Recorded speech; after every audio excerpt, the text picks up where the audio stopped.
We कब से दरवाजा ठोक रही थी तो जिनफेंग को नींद नहीं आ रही थी, लेकिन वो कोई जवाब भी नहीं दे रहा था। वी कहती है कि ना जिनफेंग, क्या तुम सो गए हो? मैं अभी यहाँ पे हूँ, जल्दी से दरवाजा खोलो। जिनफेंग के दरवाजा खोलते ही वी उसे कहती है कि मैं जानती थी तुम इतने भी कठोर नहीं बने हो। जिनफेंग ने उसे अंदर सोने के लिए बुला लिया, लेकिन वी उसे ही देखे जा रही थी, तो जिनफेंग ने कहा कि सो जाओ शांति से। वी कहती है कि अच्छा ठीक है, अब मैं सोने जा रही हूँ, और वो जिनफेंग को गले लगा के सो गई। जिनफेंग तुरंत ही उठता है और कहता है कि ये तुम क्या करे हो? वी खांसने की एक्टिंग करती हुई कहती है कि मुझे ठंड लग रही है, मुझे चोट लगी थी तो मैं अभी बहुत ही कमजोर हूँ, मुझे गर्माहट के लिए किसी को गले लगा के सोना पड़ेगा। लेकिन जिनफेंग दूसरी ओर करवट ले लेता है और कहता है कि तुम बहुत ही मुसीबत पैदा करती हो। वी सोचते है कि फैंग, मैं कब ये सॉल्व कर पाऊंगी? क्या मैं कभी भी उस लव फॉरगेटिंग स्पेल को रिमूव नहीं कर पाऊंगी? और वो जिनफेंग से पूछती है कि क्या वो कल उसके साथ किसी जगह पे चलेगा। जिनफेंग ने कह दिया कि हाँ ठीक है। वे दूसरे दिन उससे उस विशिंग ट्री के पास ले गई। वो उसे पूछती है कि क्या तुम्हें याद है कि तुमने इस पेड़ के नीचे एक विश मांगी थी? जिनफेंग ने ये विश मांगी थी कि मैं जिस लड़की को पसंद करता हूँ मैं हमेशा उसके साथ रह पाऊँ।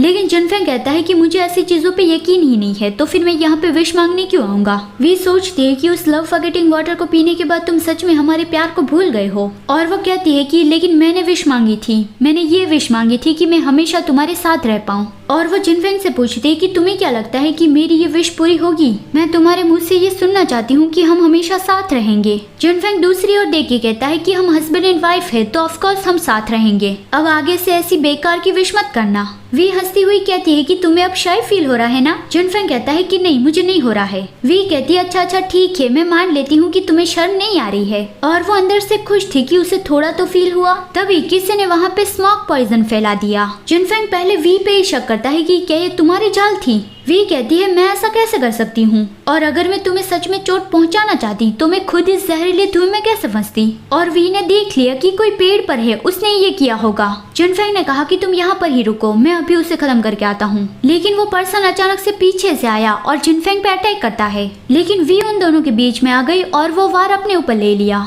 वो पर्सन वी को प्रिंसेस कह के बुला रहा था, और वी को चोट लगते ही वो परेशान हो गया। और यहाँ पे जिनफेंग भी परेशान हो रहा था। वो सोचता है कि उसे चोट लगते देखकर मुझे इतना अनकंफर्टेबल क्यों लग रहा है, और वो अपनी मैजिक पावर से उस पर्सन को खत्म करने वाला था। लेकिन वी उसे रोकती है और कहती है कि प्लीज उसे चोट मत पहुँचाना। वो पर्सन था मिंगयुन। वो अपना मास्क निकालता है और वी से माफी मांगता है। वो वी को चोट नहीं पहुंचाना चाहता था, ये बस एक्सीडेंटली हो गया, और वो उससे मौत की सजा मांगता है।